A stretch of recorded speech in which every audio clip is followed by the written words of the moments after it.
Dans les allées du Grand Bazar à Téhéran, les passants flânent sans pour autant ouvrir leur portefeuille.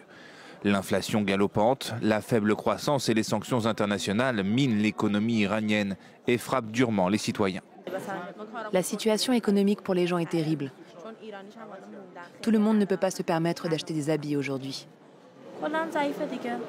Les prix ont dramatiquement augmenté par rapport à avant. L'inflation augmente et les poches des gens sont vides et ils ne peuvent acheter ce dont ils ont besoin. Pour montrer l'importance politique des prix à la consommation, le guide suprême du pays, l'ayatollah Khamenei, a même nommé cette année civile iranienne l'année du contrôle de l'inflation. Après avoir dépassé 50% l'année dernière, l'indice annuel des prix à la consommation se situe désormais autour de 36% selon le Centre national des statistiques. Pendant ce temps, la monnaie iranienne, le rial, est en chute libre, la guerre à Gaza aggravant cette baisse.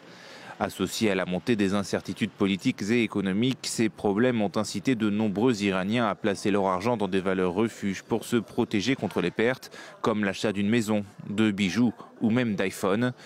Malgré l'interdiction par le gouvernement des iPhone 14 et 15 en 2023, les gens risquent d'acheter ces produits illégalement, en dépit de la recrudescence des escroqueries locales. D'autres choisissent des actifs liquides, tels que des espèces en devises étrangères et en or.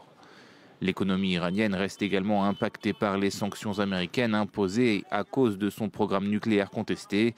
Des sanctions qui ont fortement réduit les revenus pétroliers de l'Iran et restreint le commerce.